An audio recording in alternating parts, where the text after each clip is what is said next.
Aujourd'hui, on va parler livres. J'ai peu acheté de livres pendant mes 3 mois de stage à Angers, mais j'ai quand même envie de vous en parler. Je commence par le premier que j'ai lu un petit peu, c'est La vie secrète des éléments. C'est genre 4 pages sur un élément et on va avoir pas mal d'anecdotes sur cet élément, que ce soit par rapport à la personne qui l'a découverte, que ce soit par rapport à comment on le découvre, où est-ce qu'on le trouve. Et je trouve ça super chouette pour apprendre les sciences de manière ludique et notamment le tableau périodique des éléments. Et je sais qu'il existe aussi La vie secrète des molécules et je pense sincèrement que je vais me le procurer parce que je trouve que celui-ci est hyper accessible, hyper ludique. Le deuxième livre que je vous présente, qui est le premier livre que j'ai acheté à Angers, c'est Météorite d'Aurélien Barraud. Alors je l'ai un peu feuilleté, je l'ai déjà pas mal lu, il est assez difficile à lire, à vous mentir, voire pas trop évident à lire pour être 100% honnête. On reste la tête dans les étoiles avec la marche aux étoiles. Ici, on va suivre des scientifiques qui essayent de continuer à pouvoir observer les étoiles, les constellations dans le ciel, malgré la pollution lumineuse et la pollution chimique. Ça ressemble un peu à un carnet de voyage de ce que j'ai compris. J'ai extrêmement hâte de le découvrir, surtout qu'en fait cette collection d'Actes Sud me donne très envie, notamment par rapport aux animaux. Il y a pas mal de bouquins sur les animaux, donc ça va être un peu le premier test sur un sujet que je connais. Avant-dernier livre, un livre que j'ai beaucoup vu passer sur TikTok.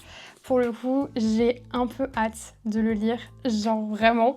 Ça s'appelle La guerre globale contre les peuples. Ça parle de la guerre et de comment la guerre s'est attaquée à l'humanité. Donc c'est un bouquin qui est beaucoup plus compliqué à lire, je pense, que les autres, dans le sens où c'est très politique. Donc clairement, il va pas falloir que je sois en train de m'endormir quand je le lis. Mais j'ai hâte de vous en dire plus. Et je finis sur un Stefan Zweig qui est Angoisse. J'ai pas lu énormément de Stefan Zweig dans ma vie. J'en ai lu qu'un seul. Et j'avais plutôt bien aimé sans plus, c'était Le joueur d'échecs. Ensuite, j'avais tenté de lire Lettre d'une inconnue et ça m'avait pas du tout plu. Là, j'ai le tente avec Angoisse, qui m'a été conseillé en me disant que c'est un des meilleurs de Zweig, même si on le sait pas et que c'est pas le plus connu.